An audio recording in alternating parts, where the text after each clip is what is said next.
Salut les nouchiques, bienvenue dans Foodie Confessions, épisode 3. Aujourd'hui, je suis avec Marie-Louise. Salut Marie-Louise. Coucou. Ça va? Bien et toi? Super. Alors aujourd'hui, on est à Shefa, donc on va découvrir le restaurant. Je fais tester à Marie-Louise et en même temps, on va parler de toi, D'accord. de ce qui se passe en ce moment. Il y a plein de choses qui se passent. Oui. Et voilà, tu vas tout nous dire? Oui, pourquoi pas? Tout, je suis pas sûre, mais on va voir. Ok, c'est parti.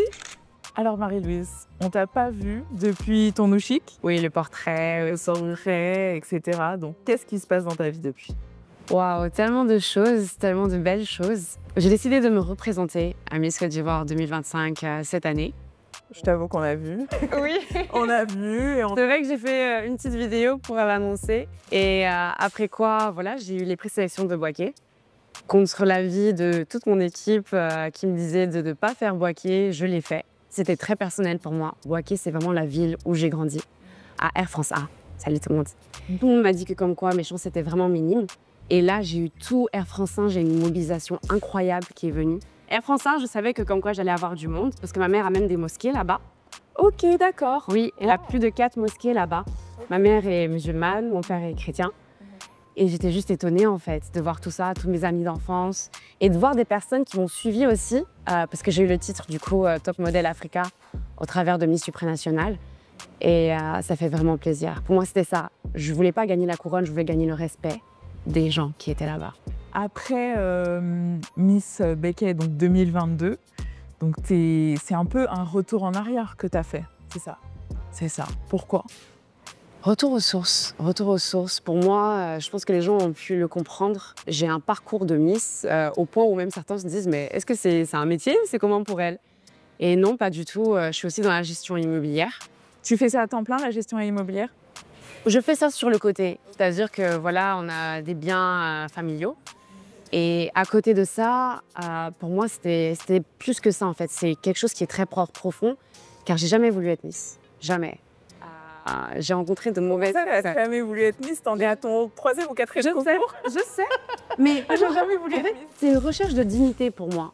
Car la première fois que ça a été fait, pour moi, c'était vraiment une expérience, c'est triste à dire, mais assez traumatique pour moi en fait. Comment ça a commencé? Eh bien, pour moi, j'ai toujours... Comment t'es rentrée dans tout cet univers de Miss en fait et de mannequinat?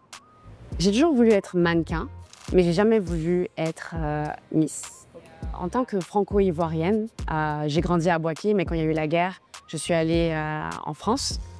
J'ai grandi en fait avec des idées-là de standard. Être fine, une mannequin doit être comme ci, comme ça, alors que moi j'ai mes formes africaines qui sont présentes. Le haut est français, mais le bas africain, 100%. J'avais du mal un peu à m'accepter moi-même, on va dire. Tu te sentais pas légitime C'est ça. D'être mannequin? C'est ça. Je pense qu'en tant que femme... Quand tu as la taille, je veux dire, même si tu as des formes, rien que déjà ta taille, ça te donne une légitimité. Absolument. Quand j'ai fait le concours Miss Côte d'Ivoire en 2022, je faisais 1m83. Et il y a une vieillesse qui a été apparente. Maintenant, je fais 1m80. Ah ouais? Oui. Mais c'est bizarre, tu peux pas rapetisser, non? Si, tu peux. Ah bon? Évidemment. Après, ça dépend aussi de tes activités, de tout ce qui se passe et tout. Ouais, ça existe le rapetissement plus haut. Voilà. D'accord, ça existe, ok. Edgar, vous pouvez perdre des centimètres. Voilà. J'étais à Londres, on m'a proposé, je me sentais mal à l'aise. En tant que femme, on a tous des complexes. Et moi, j'avais l'impression que j'avais toujours un petit fessier qui tombait, même s'il était quand même imposant, un petit fessier qui tombait bizarrement. Et quand j'ai eu mon premier gourmand, j'étais en mode warrior, en mode guerrière. J'ai commencé le crossfit. J'y allais 4 à 5 fois par semaine. Et j'ai eu le meilleur corps de ma vie. Un sentiment, mais vraiment libératif, sincèrement. C'était un pur plaisir. Et là, je me sentais prête. Donc j'ai commencé à voir un peu les agences de mannequinat en Côte d'Ivoire. J'ai rencontré un mannequin qui marchait très bien ici et elle m'a conseillé une agence. Ça a été affreux. Dans le sens, ça a été le début du n'importe quoi parce que la personne que j'ai rencontrée, c'était un peu le diable s'habillé en Prada. Okay. Et parce que toi, tu n'avais pas assez fait de recherche? Je ne connaissais rien du tout. Je ne connaissais rien du tout à ce monde. Je suis allée justement à voir du coup cette personne. Et cette personne-là, en tant que diable... Mais elle t'y faisait quoi? Ah, je vais te dire. Mais en fait, l'idée, c'est que j'y suis allée et elle avait une idée très, très claire de tout, très hautaine. Et puis, en me disant directement, en fait, tu seras jamais mannequin, tu n'as aucune chance. Elle te parlait comme ça, direct. Directement. Ok. Et même moi, ça m'a énormément choquée. Et elle me disait, voilà, tu finiras nulle part. Mais par contre, je vois du potentiel en toi en tant que Miss. Donc, si tu veux faire Miss, c'est parti pour toi. Et donc c'est comme ça, c'est sous les dires de cette personne que toi tu t'es lancée. Quand elle m'a dit Miss, pour moi, ça m'a pas percuté parce que j'ai toujours eu une mauvaise image des Miss en Côte d'Ivoire, personnellement. Ok. Je l'ai trouvée assez superficielle. Des fois, j'avais l'impression qu'il n'y avait pas cet engagement-là. Et après, il y a aussi tous ces préjugés-là qu'on peut aussi avoir dans les concours de Miss en Côte d'Ivoire, surtout en Afrique. Les idées de prostitution, de corruption et autres, c'est des choses qui ne m'attirent pas du tout, sincèrement. Donc tu jugeais un peu. Je jugeais. Je juge. Je pense que tout le monde juge. Je me crois pas être la meilleure au monde, en fait. Je juge comme tout le monde. Donc c'est grâce à Olivia que toi tu as eu envie Absolument. de faire Miss en fait. Ça a été le déclencheur, on va dire. On va quand même manger l'entrée, ouais. Manger et continuer de parler. Allez. Ok, bon, on va goûter. Bon, déjà, qu'est-ce que tu penses du restaurant? Je t'ai même pas demandé parce qu'on avait tellement de choses à se dire. Alors franchement, ça fait très Bali. Je trouve Ça que fait extrêmement Bali. ça fait une petite cabine quelque part dans, on va dire, dans la nature en fait. C'est très, très nature. Vraiment, j'adore, c'est très épuré comme architecture. Et c'est vraiment parfait pour les dates. Je trouve que ça fait intimiste. Absolument. Genre, c'est vraiment bien décoré. C'est classe. Je trouve que ça fait un peu les petits trucs instagrammables. Exactement. Comme on a l'habitude d'avoir. Exactement. Très inspirant. C'est parti. Délicieux. C'est trop bon. Ouh, waouh. Petite crème. Ouais, petite crème, ça rehausse un peu, tu vois. Franchement, c'est pas mal du tout. Ça, bon. Je me rappelle, donc, on parlait de Olivia. Oui. Ça t'a donné envie. Ça m'a donné envie. C'était un déclic pour toi. Voilà. Maintenant, le fait d'avoir été accompagnée avec cette personne-là a été l'un des pires choix que j'aurais pu faire. M'a défini et pas le contraire. J'ai cherché à poser des questions, on me disait de me taire. Et ça, c'était affreux pour moi. Parce que même si on m'a demandé une somme d'argent pour faire la campagne et tout ça, j'avais aucun choix sur ma campagne, comment je voulais qu'elle soit. En fait, moi, j'avais peur. Parce que cette personne-là se disait être une personne importante, ici en Côte d'Ivoire. Il peut se permettre de me crier dessus, on peut se permettre de me juger. On me demandait à chaque fois de me lisser les cheveux, alors que moi, j'adore mon afro. Si je me lisse les cheveux, c'est juste simplement pour les couper. Parce qu'en fait, ce qui me faisait du mal, c'est que j'ai gagné. Oui, on est supposé avoir des contenus qui sont supposés être faits, mais je ne vois rien comme travail. On a plus de 4 semaines, on va dire, de campagne. Et sur ces 4 semaines-là, j'ai posté quoi? Presque rien. J'ai donné de l'argent, je vois presque rien. Et Comment ça se fait? je demandais, je posais la question parce que toute semaine, Tu prenais les photos, t'avais du complet, non? sincèrement, on a fait des photos, mais je vois pas les photos. Et même les photos que je vois, je déteste. Sincèrement, toutes les personnes qui me remettent des photos de 2022, je suis en mode, s'il vous plaît, ne me les montrez pas. Le maquillage, je déteste. Les cheveux tout en lisse, je déteste. Je déteste tout, c'est pas moi. C'est pas moi qui est représentée, j'étais une poupée. Et vers la fin, j'ai rencontré une personne qui était bien. C'était la mère, justement, de Brice Nguessan, Mourinos. Et franchement, des amours. Elle m'a dit, hey, genre, t'es pas obligé de vivre comme ça, tu vois ce que je veux dire? T'es pas obligé de subir. T'es pas obligé à subir ça. Si tu veux, voilà, mon fils, il fait un excellent travail, il peut t'aider et tout ça. Et là, on a fait des photos avec Dooms, Brice, et ça me ressemblait un peu plus à moi. Voilà, même si quand je le faisais, j'avais quand même les cheveux lisses, parce que j'étais encore traumatisée, en fait, j'avais encore peur d'elle. Et même quand je les ai faits, la personne m'a appelée, elle m'a dit « Ah, mais tu fais quoi là? Pourquoi tu fais des photos? On a déjà du contenu. Pourquoi tu... Non. » Ouais, mais le contenu, vous le postez pas, en fait, donc... C'est ça. Et du coup, c'est comme ça que j'ai décidé de faire ma propre campagne vers la fin, et tout le monde a réagi en mode « Mais c'était prévu? » On s'est dit que c'était dans ma campagne, alors que pas du tout. Pas du tout. À ce moment-là, franchement, je cherchais de l'air, littéralement. Et j'avais juste hâte que ça se termine. Qu'importe si je sois dans le trio, qu'importe si je sois dans un top ou pas. Ah ouais, donc du coup, tu l'as fait avec un sentiment de... Je veux partir, t'es en crise d'anxiété à chaque fois. À chaque fois. Tu voulais juste que ça se termine et tu te demandais pourquoi je me suis... Je priais pour le jour, pour le moment où je n'ai plus jamais à revoir cette femme. Mais oui, à Miss Côte d'Ivoire, quand tu es dans la mise au vert, tu n'as pas accès à ton téléphone. Donc, tu es obligé de donner, on va dire, tes réseaux à d'autres personnes. Et toi, tu voyais qu'il n'y avait rien qui était... Mais je détestais aussi. Et quand je vois qu'on répond aux commentaires des personnes qui sont là, qui me soutiennent, je me rappellerai toujours, c'était juste tellement chou. Il y avait une petite fille métisse, quand je venais de gagner Miss Becker, qui m'avait envoyé un message, qui m'a dit « Coucou, je vois que tu as gagné, je suis métisse aussi, ça me fait hyper plaisir de te voir. » Et franchement, ça m'a donné des larmes aux yeux. Et quand je vois que comme quoi, c'est ce genre de personnes-là qui m'envoient des petits commentaires, à qui on renvoie tous des commentaires cœur, tu te dis, mais c'est un robot, la personne. Une campagne affreuse. Et de là, ça a commencé pour moi. Cette volonté-là de refaire une expérience Miss. Oui, mais correct. J'allais te dire le contraire. Comment, après cette expérience horrible, tu as eu envie encore de te présenter? Ça a été très compliqué, pour être honnête. Dans le sens où, dès que j'ai terminé mon concours, je me suis sentie libérée, enfin. Et j'avais plus rien envie de faire. Pendant une année entière, je me suis enlevée des réseaux. Littéralement. Je pense que même tout le monde a dit tiens, mais Miss Becky, elle existe celle-là en fait 2022, elle a fait quoi en fait de son année parce que j'ai rien fait. Okay. C'est seulement lors de ma remise de couronne que je suis revenue et que j'ai commencé à reprendre, on va dire, de l'aplomb et que j'ai eu cette volonté-là de montrer, on va dire, les beautés et les réalités de la Côte d'Ivoire. Donc j'ai cherché à avoir, on va dire, des collaborateurs, des vidéastes et autres qui allaient faire une forme de documentaire sur le Becky parce que c'est ça, si j'ai pas pu le faire avant, laisse-moi au moins le faire après. Et ça qu'on a débuté. Je propose qu'on choisisse les cocktails. Oui. Avant que tu reprennes ton souffle. Oui. Et du coup, je faisais mon master de business international. Et en même temps, j'ai eu cette volonté-là de faire Miss France. Pourquoi? Parce qu'une personne, c'était justement Madame Morinos qui m'en a parlé. Elle m'a dit, mais t'es métisse, t'as tes deux nationalités, t'as tous tes droits de le faire. Pourquoi pas toi? Ouais. C'est cette expérience de Miss France qui a été en fait je veux dire un peu la marche pour revenir après aujourd'hui. C'est ça. La volonté derrière, c'était d'avoir une expérience correcte. Cette fois-ci, le faire bien à mon image, de manière propre en fait. Ouais. Et tout se passait très bien. J'ai eu le titre de première dauphine de Miss Jura pour Miss Franche-Comté, pour Miss France. Je viens de la campagne en France. Ouais. Un magnifique village de 200 habitants. Du coup, tu es allée à Miss France? J'ai pas été finaliste, mais j'ai commencé, on va dire, les départementales pour les régionales. Ouais. Donc même si tu as été première dauphine, même si tu as été quatrième dauphine, je peux toujours gagner le titre de Miss Franche-Comté. J'arrivais quand même à me démarquer, à montrer qui j'étais, parce que j'étais aussi la seule fille qui avait fait ses études aussi à l'international en Angleterre.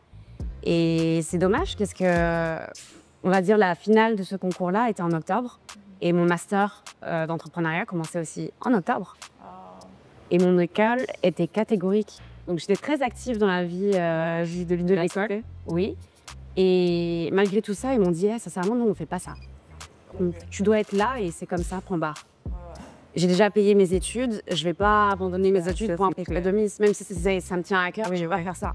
Donc je me retire et en fin de compte, mon visa F1, on va dire les essais pour avoir un visa, je ne l'ai pas eu.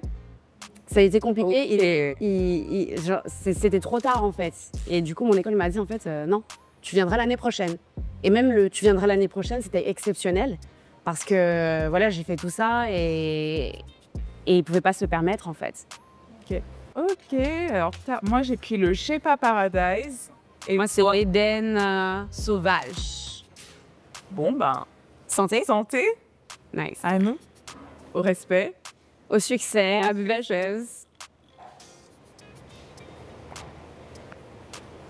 Très bon. Alors qu'est-ce que... Incroyable. Moi j'aime beaucoup. Moi aussi c'est très très bon. Il y a un coup de boyade, non? Un truc comme ça? En tout cas c'est délicieux. Moi il y a du gingembre, il y a du citron. Le mélange est parfait. J'ai pris l'alcool. Mais ce qui me fait un peu peur en fait quand je prends des cocktails, c'est que ça soit trop alcoolisé. Ouais. Là c'est parfait. Tu peux le boire toute la journée. Ce qui va bien t'en rendre compte. Non, moi, il est trop bon. Vraiment, l'équilibre. Ah non, c'est du concombre. C'est du concombre à l'intérieur? Genre, oui, ça, concombre. Parfait. En tout cas, je comprends le mot Eden. Le côté sauvage, c'est peut-être lié au gingembre. Moi, je comprends le mot paradise. Ah oui? Ouais, c'est vraiment le paradis. Parfait. Alors, on continue? Oui. Et du coup, comme je dis, j'ai fait Miss France. J'ai pas pu terminer. Et j'avais cette envie-là de terminer quelque chose de A à Z, en fait.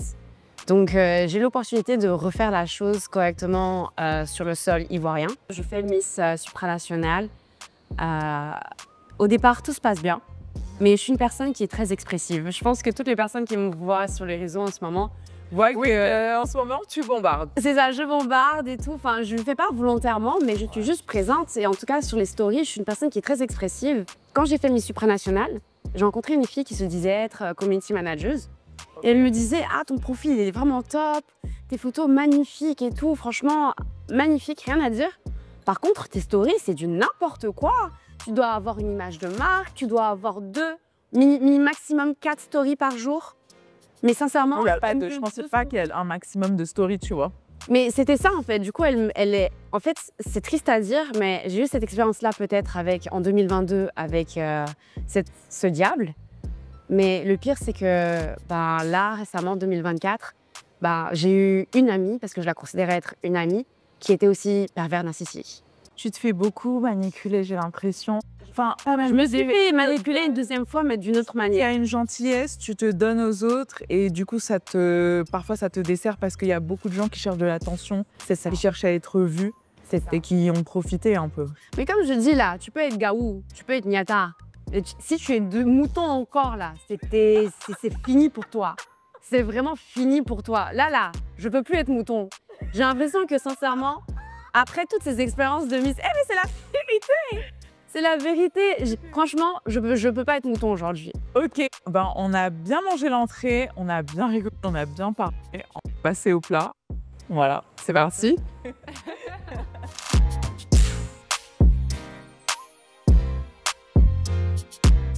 Ok, donc là, on a un poulet aux 4 épices. Ça a l'air vraiment bon. Ça ressemble à un choukouya. Moi, oui, c'est à ça que je pensais. Ce n'est pas un choukouya. Un choukouya, attention. Il y a des épices, ok, la différence. Et on a la loco et des pommes de terre. Ça sent très bon. On va voir ça. Allez, c'est parti. C'est parti. Le poulet, c'est une tuerie. Je comprends. C'est 4 épices, hein, c'est 4 épices. C'est pas le choukouya d'ailleurs, c'est pas le choukouya. C'est choukouya, ah, c'est très bon. Du coup, parce que la première fois, c'était pas la même relation. La deuxième fois, c'est tu crées une relation avec une personne, tu lui fais confiance. Ça, c'était ton amie qui est venue vivre chez toi, là. Oui. Elle a eu un problème et elle est restée chez moi. C'était supposé quelques jours. Et au final, que moi, en fait, durant le temps de la campagne. Et à un moment donné, parce qu'elle a un enfant, elle a dû repartir. Et durant ce temps de partir, moi, je reprends ma campagne normalement. Je fais mes choses et tout. Et elle me voit à distance. Elle me dit, non, j'aime pas ça. J'aime pas ça. Oui, tes cheveux, truc. Franchement, c'est du n'importe quoi. Non, non, non, non. Et franchement, j'en avais tellement marre. Ok. Et au final, c'est quoi, je lui ai dit, c'est quoi, t'es pas là. C'est compliqué de te le faire sans toi. Et puisque tu as tellement envie d'être là, je vais arrêter ma campagne. Elle revient, même pour revenir. Elle me dit, oui, mais l'argent, non. Je t'ai attendu tout du long, j'ai mis ma campagne en pause, tu peux pas me dire que tu viens pas. Elle arrive, le travail commence à se faire, mais c'est pas non plus à fond et tout, c'est pas hyper organisé. Je rencontre une personne qui, lui, est vraiment organisée de fou. Je dis, ah, j'ai rencontré cette personne-là, regarde ce qu'elle propose, nan, nan. Je l'aime pas. Et là, je me suis dit, ah, c'est bon, vas-y. Là, c'est qu'à arriver direct. Je dis, pardon, toi et moi, c'est terminé. T'as jamais eu de chance, en fait, dans tes concours. Mais après, on apprend. Moi, je suis pas une personne... Après, je pense que aussi, ce qu'il faut aussi comprendre, c'est que moins cher, c'est plus cher. En 2020, ça, c'est clair et net. Tu le paies toujours. Venons-en à Miss Beckett 2025. Du coup, voilà, je suis allée en Afrique du Sud. J'ai vu que j'avais des capacités. Je remercie Dieu pour cette révélation. Et j'étais supposée justement aller faire mon visa, partir en Afrique du Sud, commencer une nouvelle vie, on va dire.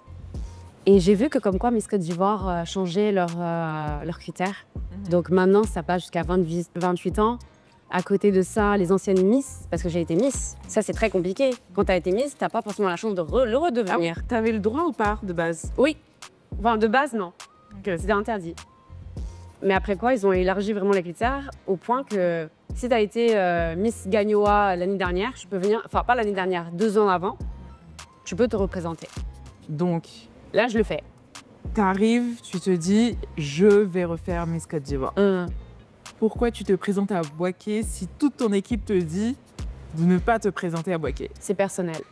De la même manière dont je refais un concours de Miss parce que je me suis noyée, je veux montrer que je sais nager, la même manière dont je veux me représenter là où je me suis... ou là où j'ai le plus de honte, parce que c'est une énorme fierté pour moi de représenter Bouaké. Mais c'est aussi une honte de ne pas avoir su les représenter à un moment donné. Et là, j'ai une opportunité d'être en face de ces personnes-là qui me connaissent, qui m'ont vu grandir et juste de me représenter en fait. Donc même si j'allais perdre, pour moi, j'ai gagné dans le sens où toute ma communauté est là. Et j'ai plus que gagné parce que je savais qu'il allait y avoir certaines personnes de Air France qui allaient venir. Mais je ne m'attendais pas à tout ce monde. C'est vraiment pas. Et là, c'est là où je sais que j'ai vraiment eu un impact parce qu'au travers de Miss Supranationale, tu dis c'est un petit concours, tu sais qu'il y a des personnes qui ont entendu parler de toi, mais là je me suis rendu compte que oui c'était le cas. Parce qu'il y a eu des personnes qui sont venues à moi en mode « Ah, t'as vu Miss Supranationale, t'as fait un parcours magnifique, j'ai adoré ton discours, tu nous représentes si bien. » Ça m'a touchée énormément. Donc t'as pas réussi Miss Bouquet. J'ai pas réussi Miss Bouquet. Et j'en suis fière. Et comment ça se passe en fait? Explique-moi. Pourquoi t'as pas gagné déjà? Pourquoi tu penses que t'as pas gagné? Parce que tout le monde m'a dit, mon équipe me l'a dit, tu ne peux pas avoir deux fois la même couronne. Tu peux pas, voilà, ils veulent avoir des profils qui sont différents et autres, les chances sont très minimes reliées à ça. Même si tu fais une performance exceptionnelle, le fait est qu'on ne veut pas avoir la même personne. Et même si on me l'a dit, même si on m'a préparé à cette éventualité-là, pour moi, je savais que le respect allait être là. J'allais peut-être perdre, mais j'allais gagner le respect de ma communauté et j'allais la recréer en fait. Les Boakois allaient vraiment se rappeler de moi. Ah, mais elle nous a déjà représenté, elle a fait ci, elle a fait ça. Pour moi, c'était ça. Pour moi, vraiment, l'idée, c'est de le faire A à Z correctement. Cette fois-ci, j'y vais de manière authentique, qui je suis. Vous voulez ou non, il y aura 10 stories dans ma story, ok? Donc là, t'es revenu pour qu'on te juge. Moi. Toi. Voilà. Et arrêtez de m'envoyer vos publications de 2022 là. Arrêtez. Pour qu'on te juge pour qui tu es. Oui. Comment ça va se passer alors? Si t'as pas gagné Miss Bouquet, tu te représentes dans une autre région? Comment ça? C'est ça, c'est possible. Ok. Et donc tu vas te présenter? Je ne le dirai pas. Pourquoi? Pour faire une surprise. Je crois déjà, là, j'ai dit plus que ce que je voulais. Mais ce qui est sûr, c'est que pour moi, c'est très bizarre de me représenter quelque part d'autre. Parce que Bouaké, c'est mon chez-moi. Mais malgré tout, il y a des villes qui ont, on va dire, les mêmes caractéristiques. Ça reste mon chez-moi. Si on permet à d'autres filles d'aller dans différentes régions, c'est parce que c'est dans les règles, en fait. D'accord. Et en tout cas, je représenterai une région qui a mes racines. C'est ce que je dirais. Et dans tous les cas, j'ai un énorme projet. C'est une région du Nord? Je ne dirai rien. Je ne dirai rien. Ah non, je ne dirai rien. J'ai dit que je dirais beaucoup, mais je ne dirai pas tout. Voilà. Du coup, le slogan de ma campagne, de manière très authentique, c'est « Retour aux sources ». Quand je parle de retour aux sources, je parle de retour aux sources africaines. En tant que métisse, voilà, ici je suis la blanche. En France, je suis la noire. Et j'ai envie de faire apprendre que non, je suis les deux en fait. Aujourd'hui, c'est ça ta force. Regarde, tu vas te présenter à Miss France, tu vas te présenter à Miss Côte d'Ivoire. Il y a pas beaucoup de gens qui peuvent faire ça. Oui, il y a pas de dire. La mixité, c'est clairement une force. C'est ça. Et même dans les règles, que ce soit Miss France, voilà, ils peuvent rien dire parce que c'est pas un concours relié à eux en fait. Donc j'ai tous mes droits. Mais voilà. Pour moi, c'est les retours aux sources. Retour aux sources africaines, défendre nos cheveux crépus, enlever tout ce qui est mauvaise idée dans la tête. Ma mère, voilà, c'est une femme qui n'a pas d'éducation. Elle a fait l'école coranique, qui est une éducation. Mais elle ne sait pas lire, elle ne sait pas écrire. C'est la première fois qu'elle a... Donc tu en fait, t'es tout son espoir. Enfin, elle voit en toi tout ce qu'elle n'a pas pu avoir, tout ce qu'elle n'a pas pu faire. C'est ça. C'est magnifique. C'est ça. Elle s'est beaucoup battue dans la vie. Elle est d'une famille de 7. Sincèrement, c'est elle qui a... Qu'est-ce qu'il y a une femme courageuse? Très. J'ai beaucoup de respect pour ma mère parce qu'elle a créé son propre chemin. Elle a été capable d'élever toute sa famille. On est ses 7 enfants plus maman, papa. Ah ouais, elle a 7 enfants. Bah, c'est frères et sœurs. Ok, d'accord. Okay. Et le père est décédé quand elle était jeune, donc c'était vraiment sa maman et puis toute la famille. Et c'est grâce à elle que tout le monde a survécu en fait. Elle a fait des choses exceptionnelles, ma mère. C'est quoi la suite? C'est retour aux sources, mise en avant du cheveu afro, mise en avant de nos artisans, de nos entreprises 100% ivoiriennes, des personnes qui font du bien. Je cherche à défendre tout ce qui est entreprises 100% ivoiriennes qui font vraiment du bien autour d'eux et des associations qui aident pour de vrai, que ce soit à San Pedro et même, voilà, on s'en va à Assini, on s'en va à beaucoup d'endroits.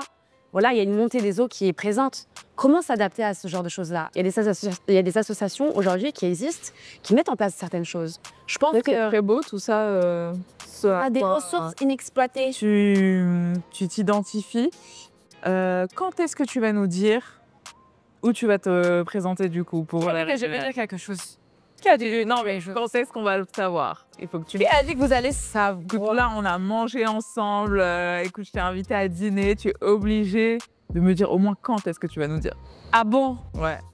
Ma chère, si tu étais un garçon et tu me dis ça là, ça a l'air très bizarre, hein? C'est pas parce que tu m'invites à manger, que tu me mets dans les bons endroits, que tu me fais sentir comme une reine, que j'ai le droit de tout te donner. Si, t'es obligé de nous dire quelque chose. Ouais. Non, non, moi j'appelle la Lily. Tu connais la Lily? C'est la ministre de Côte d'Ivoire. Et je veux la dire franchement, là on cherche à m'extorquer des choses, hein. Je ne suis pas d'accord. Mais ce qui est sûr, c'est que vous allez le savoir durant l'année. Ok. La finale de Miss Côte d'Ivoire, c'est le 22 juin. Ok. Et il y a des dates de présélection. Donc soyez sûrs qu'en tout cas, je vais me présenter à une des présélections. Ok. Ta note sur je sais pas, si tu devais donner une note. Euh...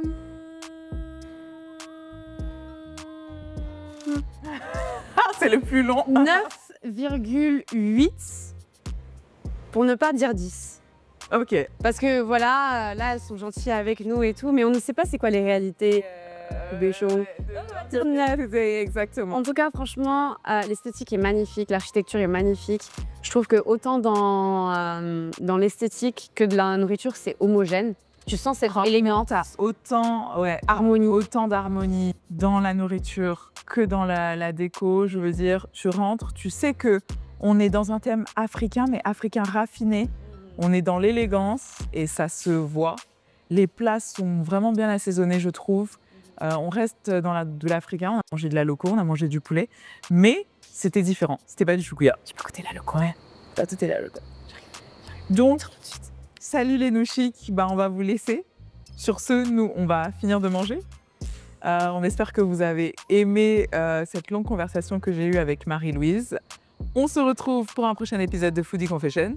Ciao! Ciao, ne soyez pas des moutons. Dites-nous en commentaire où vous voulez qu'on aille la prochaine fois. Bye bye! Bye bye.